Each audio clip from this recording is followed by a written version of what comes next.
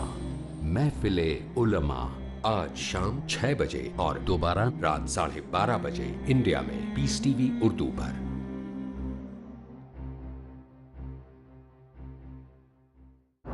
يا ضياء الصدور يا سراج البدور أحينا بالهدى من ظلام وزعمتم ہو نصارات و تمدن میں ہنود، یہ مسلمان ہیں جنہیں دیکھ کے شرمائے یہود۔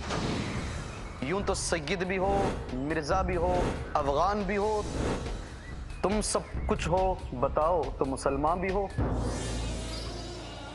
محترم ناظرین، مسلمان کو مسلمان بنانے کے لیے، وہ اخلاق و صفات جو رحمان کو پسند ہیں بتانے کے لیے، میں آپ کا دینی بھائی حافظ عبد القدیر عمری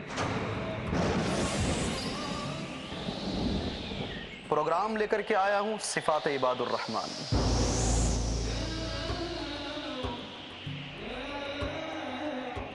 دنیاوی غفلت سے بیداری کے لیے ضروری ہے کہ ہر مسلمان پرکھے شریعت کی کسوٹی پر اپنا ایمان۔ عباد الرحمن کل رات 8:30 بجے اور دوبارہ دوپہر 1 بجے انڈیا میں پیس ٹی وی اردو پر۔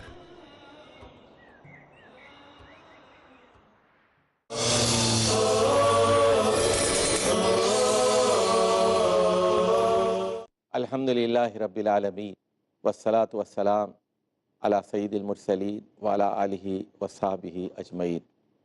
پروفیسر یحییٰ صاحب، بریک سے پہلے بات ہو رہی تھی کہ ایک بہت بڑے پی ایچ ڈی پروفیسر جو ہمارے پڑوسی ملک کے صدر بھی رہ چکی ہیں، وہ یہ کہتے تھے کہ میں بھی توحید والا ہوں، میں بھی ایک خدا کو مانتا ہوں، لیکن ہم یہ بت پرستی جو کرتے ہیں، پتھروں کے آگے جو پوجا کرتے ہیں، اس لیے کرتے ہیں کہ یہ جو نیک لوگ گزرے ہیں ان کی روحیں خوش ہو جائیں، اور وہ روحیں جب خوش ہو جائیں گی تو وہ بھگوان سے، ایشور سے، خدا سے ہماری سفارش کریں گی۔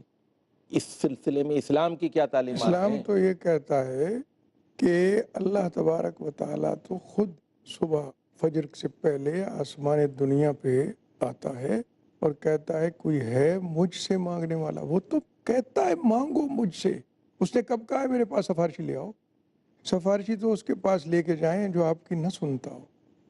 توہین نہیں ہے اس معبود حقیقی کی کہ وہ سفارش کی ضرورت ہے، سفارش کرے گا تو ہماری سنے گا ورنہ نہیں سنتا۔ وہ کیسا رب ہوا جو سفارشیوں کے بغیر اپنے بندوں کی نہ سنتا ہو؟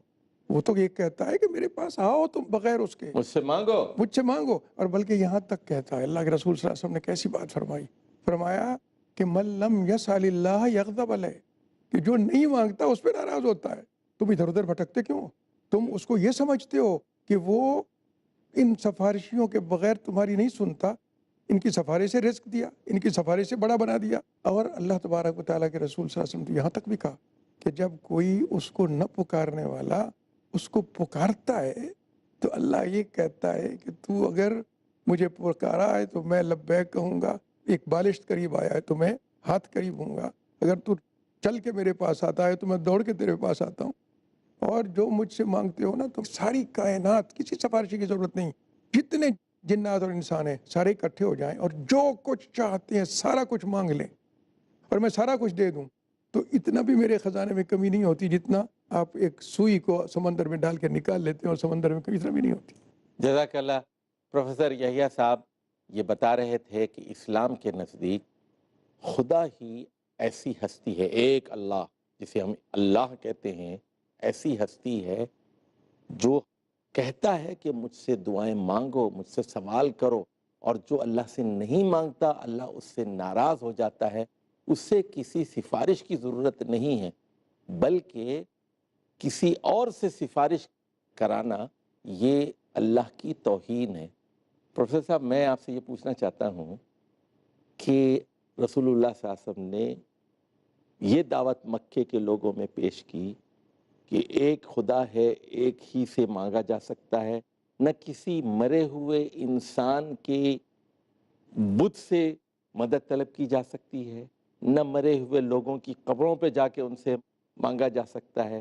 اس کے بعد کیا مرحلے پیش آئے اور کتنے لوگ ایمان لے آئے، اور اگلے 2 سالوں میں 3 نبوی سے لے کر 5 نبوی تک کیا حالات رہے، اور ہجرت حبشہ کا مرحلہ کیسے پیش بسم اللہ آیا؟ الرحمن الرحیم۔ بہت شکریہ چشتی صاحب۔ یہ جو آپ نے بات فرمائی کہ یہ معبودان باطلہ جو ہیں، لوگ ان کو اللہ کے ہاں سفارشی سمجھتے ہیں، یہ دراصل اسی بت پرستی کا ایک تسلسل ہے جس کی طرف پروفیسر صاحب نے اشارہ کیا کہ مکہ مکرمہ کے ماحول میں جہاں رسول اکرم صلی اللہ علیہ وسلم نے اعلان توحید فرمایا اور دعوت توحید دی، اس زمانے کے بت پرست بھی یہی کہتے تھے۔ قرآن مجید یہ کہتا ہے کہ وہ کہتے تھے ما نعبدہم الا لیقربونا الی اللہ زلفا، ہم ان کو خالق مالک رازق حاکم نہیں سمجھتے، بلکہ قرآن پاک فرماتا ہے اے میرا رسول اگر آپ ان سے پوچھیں کہ من خلق السماوات والارض، مشرکوں سے پوچھو، بت پرستوں سے پوچھو کہ آسمان و زمین کو پیدا کس نے کیا، تو لیقولن اللہ، یہ کہیں گے صرف اللہ نے پیدا کیا ہے۔ یعنی خالق مالک رازق وہ بھی اللہ کو مانتے تھے، لیکن بتوں کی پوجا اس لیے کرتے تھے کہ وہ کہتے تھے ما نعبدہم، ہم ان کی عبادت نہیں کرتے، الا، مگر اس لیے، لیقربونا الی اللہ زلفا، تاکہ ہمیں یہ اللہ کے قریب کر دیں، زیادہ قریب کر دیں۔ اور سورۃ یونس میں تو اس سے بھی زیادہ وضاحت ہے کہ وَيَقُولُونَ هَؤُلَاءِ شُفَعَاؤُنَا عِندَ اللَّهِ، وہ یہ کہتے تھے کہ ہم اس لیے پیشانی ان کے حضور جھکاتے ہیں کہ یہ ہمارے اللہ کے ہاں سفارشی ہیں۔ اور یہی وہ تسلسل ہے جو آج بڑے افسوس کے ساتھ ششی صاحب ہمیں کہنا پڑتا ہے کہ ہمارے مسلمانوں کے اندر بھی یہ تصور آ گیا ہے، کلمہ پڑھنے والوں کے ہاں بھی یہ نظریہ آ گیا ہے کہ زندہ یا مردہ، کھڑی مورتی یا پڑی مورتی، جب تک اس کو ہم سفارشی نہ بنائیں اللہ کے سامنے، اللہ ہماری سنتا ہی نہیں ہے۔ پھر مثالیں دی جاتی ہیں چشتی صاحب کہ جی چھت پر چڑھنے کے لیے سیڑھی کی ضرورت ہوتی ہے، جی کسی بڑے افسر کے پاس جانے کے لیے، اس سے کام کروانے کے لیے سفارش کی ضرورت ہوتی ہے۔ اللہ فرماتا ہے، جیسا پروفیسر فرما رہے تھے، کہ اللہ تو کہتا ہے قال ربکم ادعونی استجب لکم، سورۃ مومن کی آیت ہے، اے میرے بندو مجھے ڈائریکٹ پکارو، مجھ سے مانگو، استجب لکم، میں تمہیں ضمانت دیتا ہوں کہ مانگ کے دیکھو تو صحیح، میں تمہاری دعاؤں کو قبول کروں گا۔ یہ جو تصور ہے اور احساس ہے کہ چھت پر چڑھنے کے لیے سیڑھی کی ضرورت ہے، کہ چھت ہم سے اوپر ہے، دور ہے، چھت نیچے نہیں آ سکتی، جامد ہے، اس لیے وہاں تک جانے کے لیے سیڑھی کی ضرورت ہے۔ کہ اللہ کی ذات جامد ہے؟ کیا اللہ کی ذات ہم سے دور ہے؟ اللہ تعالیٰ تو فرماتا ہے کہ نحن اقرب الیہ من حبل الورید، میں تمہاری شاہ رگ سے بھی تمہارے زیادہ قریب ہوں۔ اب چشتی صاحب ہمیں سوچنا چاہیے کہ شاہ رگ تک پہنچنے کے لیے کس سیڑھی کی ضرورت ہوتی ہے؟ تو یہ جو کشمکش ہے بت پرستوں کے ساتھ رسول مقبول صلی اللہ علیہ وسلم کی، یہ بنیادی مسئلہ ہے۔ حضرت صلی اللہ علیہ وسلم کی بعثت کے جو مقاصد قرآن مجید میں بیان کیے گئے ہیں، ان میں بنیادی چیز اللہ کی توحید ہے، اللہ سے مانگنے کا تصور ہے، اللہ کے حضور جھکنے کا احساس ہے، دستے سوال دراز کرنے کی بات ہے۔ اس کا کیا نتیجہ نکلا آگے بڑھی ہے؟ رشی صاحب میں ذرا تھوڑی سی بات یہ جی کروں گا کہ اس سارے کانسیپٹ کے پیچھے جو سب سے بڑی غلط فہمی ہے نا، وہ روح کے بارے میں غلط تصور ہے کہ اللہ تعالیٰ جب ایک انسان سے اس کی روح لے لیتا ہے اور اس کو فوت کر دیتا ہے، یہ روح کیا دنیا میں باقی رہتی ہے؟ اور پھر روح کو ہم کہتے ہیں کہ وہ ان میں آ جاتی ہے، جب آ جاتی ہے تو وہ کیا زندہ نہیں ہو سکتا؟ پھر کیا وہ بت زندہ ہوتا ہے؟ یا قبر والا جو ہے اس میں روح پڑ جائے تو وہ یہ پسند کرے گا کہ میں قبر میں دفن ہی رہوں؟ وہ تو یہی چاہے گا کہ میں فوراً نکل آؤں۔ تو یہ سارے کانسیپٹ جو ہے نا روح کے بارے میں، روح کو سمجھا جائے کہ امر ربی ہے، اللہ تعالیٰ جب اس روح کو لے لیتا ہے تو وہ اس دنیا سے نکل جاتی ہے، وہ آگے ٹریول کر جاتی ہے۔ جس طرح آنے سے پہلے وہ کہیں تھی، وہ ایک اور جہان تھا جس کو عالم ارواح کہتے ہیں، پھر اس دنیا میں آئی ہے تو یہ عالم دنیا ہے، پھر اس دنیا سے جب آگے جائے گی تو عالم برزخ ہے. ان تینوں جہانوں کے درمیان ایک بڑی اوٹ ہے. اس اوٹ میں ہم بڑے عجیب سے، یعنی ہمارے تصورات بڑے عجیب ہیں. ہم آگے جانے والی روح کو تو بلا لیتے ہیں مگر پیچھے والی روح کو کبھی نہیں بلاتے کہ بھئی تم بھی ذرا آ جاؤ، میں دیکھ لوں اپنے پوتوں کو، دوتوں کو، اگلی نسل کو، ان سے بات کر لوں. ان کو کوئی نہیں بلاتا. تو یہ جو درمیان میں پردے ہیں، ان پردوں کو بھی ہم سمجھیں کہ اللہ تعالیٰ نے ہمارے لیے ایک اوٹ بنا دی ہے. میں یہاں اب اس وقت بیٹھا ہوں، مجھے کوئی علم نہیں ہے کہ میں عالم ارواح میں کس کے ساتھ تھا، کہاں تھا. بے نہیں اسی طرح اب دنیا میں ہوں تو مجھے کچھ علم نہیں کہ آگے جانے والے کہاں ہیں. اور پھر اسی طرح جب آگے چلے جاتے ہیں تو ان کو کچھ پتہ نہیں چلتا کہ دنیا میں کیا ہے، تو کٹ جاتے ہیں ایک دوسرے سے. یہ تصور جو ہے دین ہی سمجھاتا ہے. قل الروح من امر ربی وما اوتیتم من العلم الا قلیلا. کہ اللہ کے رسول صلی اللہ علیہ وسلم، حضرت عائشہ فرماتی ہیں کہ آپ نے آخری جو وقت تھا انگلی اٹھائی، بل الرفیق الاعلیٰ، آپ یہ چن رہے ہیں کہ مجھے اس رفیق اعلیٰ کی رفاقت چاہیے، اور ہم یہاں اس دنیا کا معنی کیا ہے؟ قریبی چیز، گھٹیا ادنا کی مونس، گھٹیا. اس گھٹیا زندگی میں لیے پھر اس کو ہم سمجھتے ہیں کہ عظمت ہے. یہ قرآن سے اور حدیث سے ہٹ کے جب اپنی مرضی سے کوئی چیز کہی جاتی ہے تو اس کا تجزیہ کر کے دیکھیں تو وہ اللہ کے حوالے سے بھی توہین ہوتی ہے، رسول اللہ صلی اللہ علیہ وسلم اور نیک لوگوں کے بارے میں بھی توہین ہوتی ہے. اس دنیا سے نکل کے اعلیٰ علیین میں جو پہنچ گئے ان کے بارے میں ہم یہ سمجھنے کہ یہاں پھر رہے ہوں. کیوں؟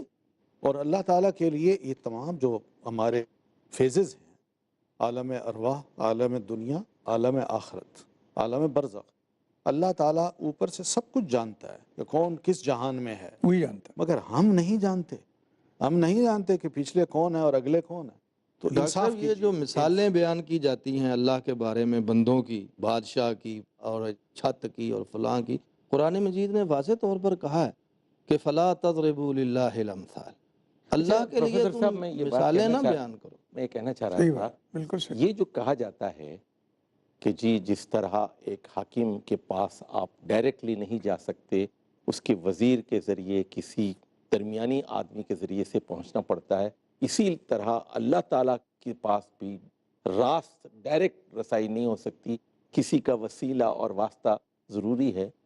تو اس میں جو سب سے بڑی برائی مجھے نظر آتی ہے وہ یہ کہ جو دنیا کے حاکم ہوتے ہیں وہ ہمارے بارے میں نہیں جانتے، ہمارے بارے میں کوئی علم نہیں رکھتے، اور ہم یہ سمجھتے ہیں کہ ہمارا پیدا کرنے والا بھی ان بادشاہوں کی طرح ہے، لا علم ہے، جاہل ہے، بہرا ہے، اندھا ہے. نعوذ باللہ. اچھا دوسری چیز چشتی صاحب میں عرض کروں، یہ جتنے بھی بڑے ہیں یہ عارضی ہوتے ہیں. اللہ تعالیٰ کی طرح الحی نہیں ہے، القیوم نہیں ہے. نہیں، وہ جو چشتی صاحب نے ڈاکٹر صاحب بات کی کہ وہ بے خبر ہیں، لا علم ہیں، کیا ہم اللہ کو بھی بے خبر، غافر اور لا علم ثابت کرنا چاہتے ہیں؟ اور وہ جو درمیانی آدمی ہے، درمیانی آدمی ہے، وہ ہمارا تعارف کرواتا ہے کہ یہ صاحب کون ہے، اچھا یہ فلاں ہیں فلاں ہیں، وہ غافل ہوتا ہے. لیکن اللہ تعالیٰ کا تو یہ معاملہ نہیں، وہ تو ہمارا خالق ہے، پیدائش سے پہلے سے ہمیں وہ جانتا ہے. قدر اللہ کا قدر ہی توہین ہے اللہ کی شان میں. وَنَعْلَمُ مَا تُوَسْوِسُ بِهِ نَفْسُهُ، اللہ کہتا ہے میں تو تمہارے دلوں میں پیدا ہونے والے خیالات کو جانتا ہوں، تصورات کو جانتا ہوں. زبان پر آنے سے پہلے، زبان پر آنے سے پہلے جانتا. اچھا اس میں ایک اور نقطہ بھی میرے ذہن میں آ رہا ہے، وہ یہ کہ وسیلے اور واسطے کی ضرورت اس وقت پڑتی ہے جب کوئی چیز دور ہو، آپ کی پہنچ سے باہر ہو. لیکن جو چیز قریب ہو، جیسے آپ میرے بالکل قریب بیٹھے، مجھے واسطے کی کیا ضرورت ہے؟ یہی تو میں نے قرآن مجید کی آیت سنائی نا آپ کو جی، کہ نحن اقرب الیہ من حبل الورید، اور پروفیسر نے سنائی کہ وَإِذَا سَأَلَكَ عِبَادِي عَنِّي فَإِنِّي قریب. جب وہ خود کہتا ہے کہ میں تمہارے قریب ہوں، اور اتنا قریب ہوں کہ تمہارے سینوں کے رازوں کو جانتا ہوں، تمہارے منہ سے الفاظ نہ بھی نکلیں، تمہارے دل کے تصورات کو جانتا ہوں. اب اس کے طرف جانے کے لیے بھی، یا اس تک پہنچنے کے لیے بھی انسان اپنی عقل کے گھوڑے دوڑائے اور لوگوں کے پیچھے لگ کے وسیلے اور توسل اور واسطے کو تلاش کرے، تو میرا خیال ہے کہ اس سے بڑی جہالت اور حماقت کوئی نہیں ہو سکتی. ناظرین ہمارا وقت ختم ہو چکا ہے. بڑی ہی دلچسپ گفتگو تھی، اور یہ بات کھل کر ہمارے سامنے آ گئی کہ اسلام کے نزدیک اللہ کا اور خدا کا ایک تصور ایسا ہے کہ ہمارا پیدا کرنے والا وہ سنتا ہے، جانتا ہے، دیکھتا ہے، ہر وقت دیکھتا ہے، ہر وقت جانتا ہے، ہر وقت سنتا ہے، وہ سوتا نہیں، وہ اونگتا نہیں، اور وہ چاہتا ہے کہ ہم اس سے مانگیں، ہم اس سے دعائیں کریں۔ اس تک پہنچنے کے لیے ہمیں کسی وسیلے اور واسطے کی ضرورت نہیں ہے۔ یہ اسلام کا تصور ہے، ایک خدا کا تصور، اللہ جو ہمارے سینے کے رازوں تک سے واقف ہے۔ ایسی وہ علیم بذات الصدور ہستی ہے، اس کو